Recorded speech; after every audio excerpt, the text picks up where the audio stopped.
Hi, how you doing? My name's Brad. This will be my new channel.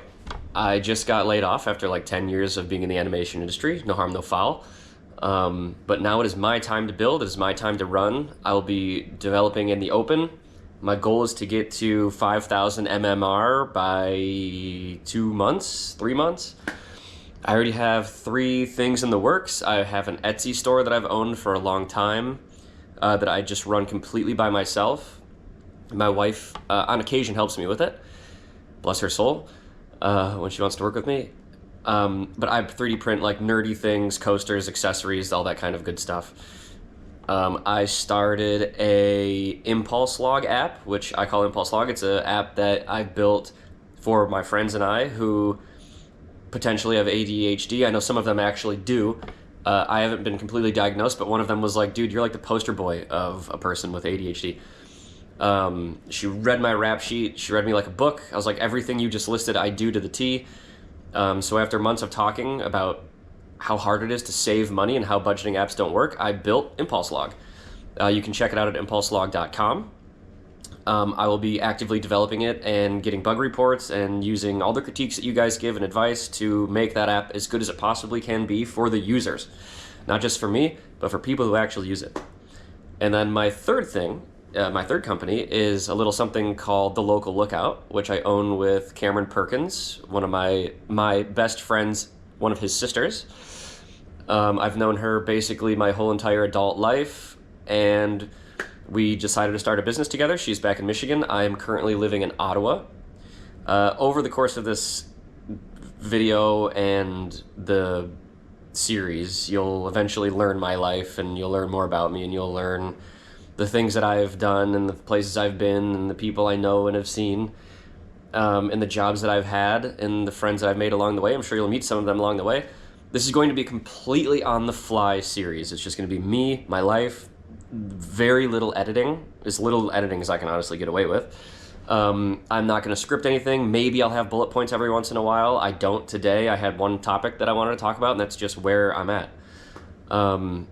What I'll be doing, like developing in the open, I'll be sticking to the normal platforms like X, Facebook, Instagram.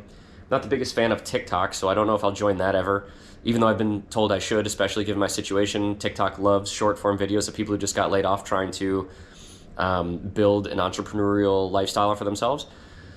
I've had my backstory a little bit. I have had many people in my family become entrepreneurs, successful and otherwise. I've had other people in my family join those entrepreneurs, successful or otherwise, and I believe I've learned over time that it's not always the smartest person in the room, it's the person with the most guts or something like that.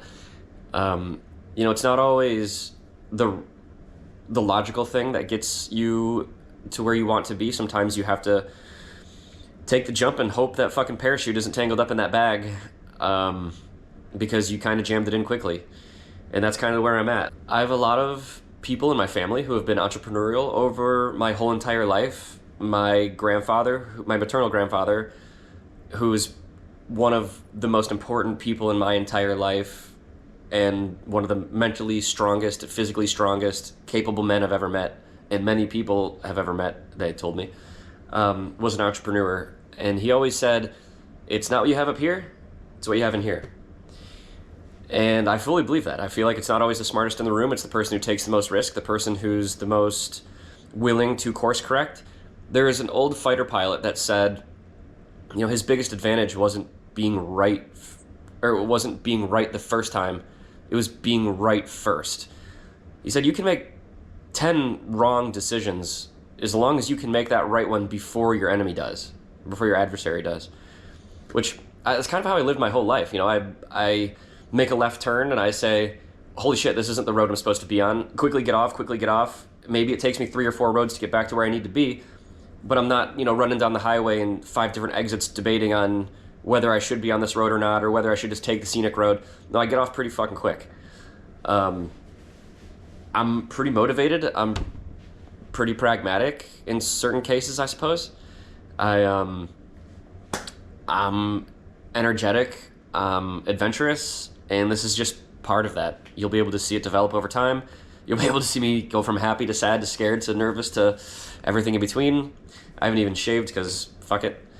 I want to be able to be raw and show you guys just what I'm building and how I'm building it and what methods I'm using to build it, because I am not a coder by trade.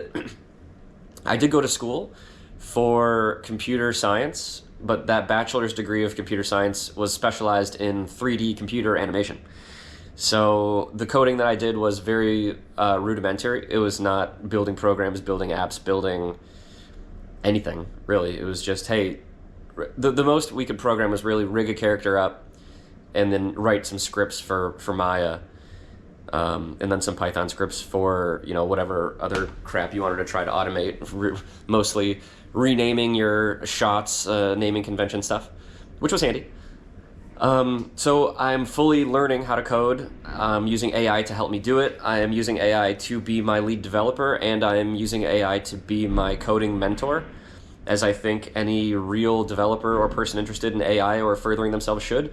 We all have like the best mentor in the entire universe in our pocket on our desktop in the form of ChatGPT, Claude, Perplexity, or Gemini, what have you, whatever your flavor of choice is. There's no reason not to utilize those, to benefit from those, to leverage those to your advantage.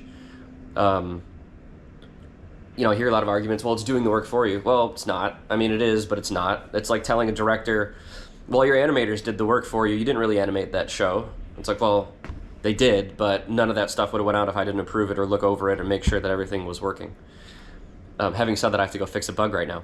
So I'll be going to do that. Welcome to my channel. Again, I'm Brad Munn. It was really nice to meet you. I hope to see you maybe every day, every couple days. I plan to post.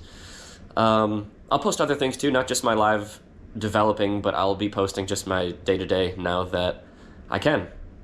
So thank you, and I'll see you guys in a little bit.